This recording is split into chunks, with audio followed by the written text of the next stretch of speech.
Assalamualaikum warahmatullahi wabarakatuh. Selamat jumpa kembali anak-anak semua di materi pembelajaran Akidah Akhlak kelas 11. Semoga kita semua dalam keadaan sehat dan baik-baik saja dan selalu dalam ridho Allah Subhanahu wa Ta'ala. Anak-anak semua, hari ini kita akan sama-sama mempelajari tentang etika atau adab perjalanan. Sebelumnya, saya ingin bertanya terlebih dahulu. Di antara kalian semua, adakah yang tidak pernah melakukan perjalanan? Saya pikir tidak ada. Semua kita melakukan perjalanan. Dalam bahasa Arab, perjalanan disebut juga dengan rihlah atau safar. Dalam Kamus Besar Bahasa Indonesia, perjalanan diartikan perihal atau gerakan, cara, dan seterusnya, berjalan atau bepergian dari satu tempat ke tempat lain untuk satu tujuan. Secara istilah, perjalanan adalah suatu aktivitas untuk keluar atau meninggalkan rumah dengan berjalan kaki atau menggunakan kendaraan yang mengantarkan kepada tujuan dengan maksud atau tujuan tertentu. Anak-anak semua, sebelum kita melakukan perjalanan ada beberapa hal yang harus kita perhatikan. Yang pertama, tentu kita harus mempersiapkan segala sesuatu yang diperlukan selama perjalanan, termasuk bekal dan kendaraan. Selanjutnya, dalam kehidupan sehari-hari, kegiatan manusia tidak bisa dipisahkan dari aktivitas di luar rumah. Ketika kita akan keluar rumah, akan melakukan perjalanan, maka kita harus berpamitan atau meminta izin kepada orang rumah, kepada orang tua, kalau ibu berarti kepada suami, kepada anak-anak. Apabila kita akan mengadakan perjalanan jauh, misalkan kita akan melaksanakan perjalanan ibadah haji atau umroh, atau perjalanan jauh keluar kota, keluar pulau, keluar daerah, maka kita juga berpamitan kepada tetangga. Ya, berpamitan kepada tetangga adalah hal yang patut untuk kita lakukan ketika kita akan melakukan perjalanan. Sambil kita menitipkan segala hal yang ada di rumah kita. Ya, istilahnya nitip rumah lah ya gitu. Nah, ketika kita meninggalkan rumah, kita hendaknya membaca doa. Bismillahi tawakkaltu 'alallah la haula wala quwwata illa billah. Dengan nama Allah aku bertawakal kepadanya, tiada daya dan tiada kekuatan melainkan dengan pertolongan Allah. Itu hal-hal yang kita lakukan sebelum kita melakukan perjalanan. Selanjutnya, adab ketika di perjalanan.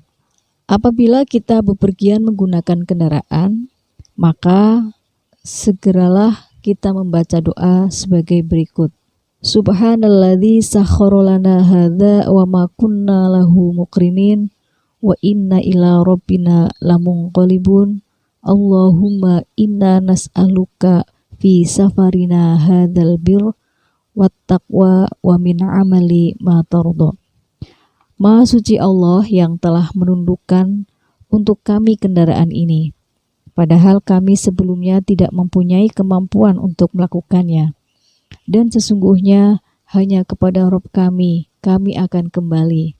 Ya Allah, sesungguhnya kami memohon kepadamu kebaikan, takwa dan amal yang Engkau ridhoi dalam perjalanan ini. Apabila kita sudah sampai di tempat tujuan, maka kita mengucapkan doa sebagai berikut. Allahumma inni as'aluka khairaha wa khaira ahliha wa khairu ma fiha wa a'udzubika min syarriha wa syarri ahliha wa syarri ma fiha. Ya Allah, saya mohon kepadamu kebaikan negeri ini dan kebaikan penduduknya serta kebaikan yang ada di dalamnya. Saya berlindung kepadamu dari kejahatan di negeri ini dan kejahatan penduduknya serta kejahatan di dalamnya. Ketika melakukan perjalanan dan kita melihat sesuatu yang indah, maka hendaknya kita mengucapkan kalimat subhanallah. Hendaknya kita jangan memperbanyak bergurau, tetapi gunakan kesempatan untuk tetap tadabbur, mengingat Allah, mengagumi ciptaan Allah. Dan yang tidak kalah penting, yang harus kita perhatikan dalam akhlak perjalanan adalah ketika menikmati makanan atau minuman di perjalanan, hendaklah membuang sampah pada tempatnya. Apabila kita melakukan perjalanan dengan berjalan kaki, maka ada beberapa hal yang harus kita perhatikan. Yang pertama, berjalanlah di sebelah kiri atau menyesuaikan aturan negeri yang bersangkutan, karena ada beberapa negeri di dunia ini yang aturan berjalannya tidak di sebelah kiri tetapi malah di sebelah kanan. Maka kita mengikuti aturan di negeri yang ada. Kemudian jangan berkejar-kejaran di jalan, berteriak-teriak atau sejenisnya. Ya, kita hendaknya ketika berjalanlah, jangan berteriak, jangan kejar-kejaran, atau jangan berjalan sambil membuka HP, mainan HP dan seterusnya. Yang ketiga, apabila kita berjalan berkelompok, jangan mengganggu atau menghalangi pengguna jalan yang lain. Keempat, jika menemukan benda-benda berbahaya, misalnya paku, pecahan kaca, dan lain-lain, hendaknya diambil dan dibuang ke tempat sampah. Apabila ada trotoar, maka berjalanlah di trotoar. Dan yang keenam, apabila kita hendak menyeberang jalan, hendaklah menyeberang di tempat-tempat penyeberangan, seperti zebra cross dan jembatan penyeberangan. Itu adalah beberapa hal yang perlu kita perhatikan dalam melakukan perjalanan. Dan ada baiknya ketika kita melakukan perjalanan, kita tidak melakukan perjalanan sendiri, tapi lebih baik kita melakukan perjalanan berkelompok. Dan lebih baik kita melakukan perjalanan di malam hari, karena pada malam hari Allah akan menyempitkan bumi sehingga kita tidak merasakan lelahnya perjalanan. Kemudian selama perjalanan kita tidak boleh melupakan, tidak boleh melalaikan kewajiban kita kepada Allah Subhanahu wa taala, yaitu kewajiban melaksanakan sholat 5 waktu. Dalam agama kita ada keringanan-keringanan yang Allah berikan kepada kita untuk menjamak atau mengqashar sholat kita ketika melakukan perjalanan. Jadi tidak ada alasan kita meninggalkan sholat 5 waktu selama melakukan perjalanan. Setelah kita melakukan perjalanan, maka setelah kita kembali pada perjalanan, sebagai ungkapan rasa syukur atas keselamatan selama perjalanan, maka sesampainya di rumah, hendaklah kita mengucapkan Alhamdulillah, sujud syukur atau sholat sunnah. Oh ya, tadi ada yang terlupakan di atas. Ketika kita akan melakukan perjalanan, awali dengan sholat sunnah 2 rakaat sebelum melakukan perjalanan. Kemudian diakhiri dengan sholat sunnah juga setelah pulang dari perjalanan.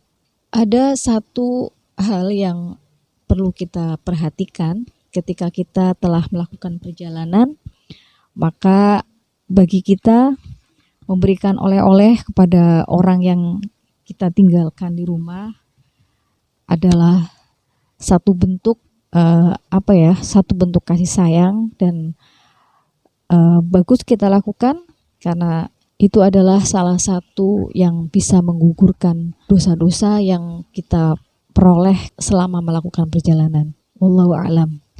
Nah, begitulah adab perjalanan, dan kita bisa mengetahui nilai positif dari adab perjalanan. Yang pertama, seperti pendapat Imam Al-Ghazali, beliau berpendapat bersyafarlah karena syafar sesungguhnya memiliki keuntungan.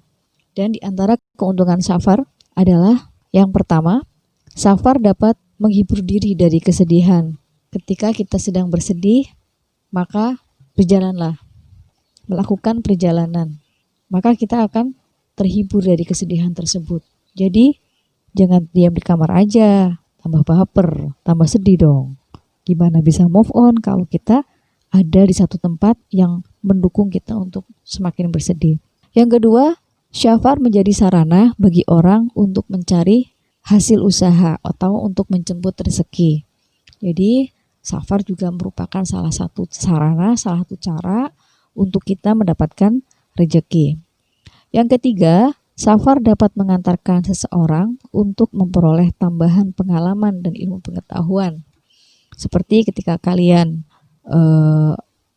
naik gunung, seperti kalian bersafar dengan silaturahmi ke kampung temannya, ke tempat temannya, dan seterusnya, tentu itu akan menambah pengalaman dan ilmu pengetahuan yang tidak bisa kita dapatkan di bangku sekolah. Selanjutnya, dengan perjalanan maka seseorang akan lebih banyak mengenal adab kesopanan yang dimiliki oleh masyarakat yang dikunjunginya. Kita bisa banyak belajar dari adat, kebudayaan, tempat-tempat yang kita datangin. Gitu. Yang kita datangi, kita bisa mengetahui adabnya, sopan santunnya seperti apa, sehingga kita bisa mengambil hikmah dari perjalanan tersebut. Selanjutnya, perjalanan akan dapat menambah wawasan, dan bahkan perjalanan juga bisa menambah kawan yang baik dan mulia. Nah, selanjutnya anak-anak semua yang harus kita perhatikan ketika kita melakukan perjalanan adalah yang pertama, tujuan dari perjalanan tersebut. Jangan sampai kita melakukan perjalanan dengan tujuan melakukan perbuatan maksiat. Mudah-mudahan setiap perjalanan yang kita lakukan adalah perjalanan yang mendapatkan ridho dari Allah dan memperoleh nilai pahala, nilai ibadah dari Allah Subhanahu wa taala. Niatkan perjalanan kita dengan baik supaya ada nilai ibadah di situ. Terima kasih untuk hari ini. Sampai jumpa di pertemuan selanjutnya. Al-afu minkum, apapun yang terjadi, hidup itu indah. Hadapi dengan senyuman dan tetap semangat. Assalamualaikum warahmatullahi wabarakatuh.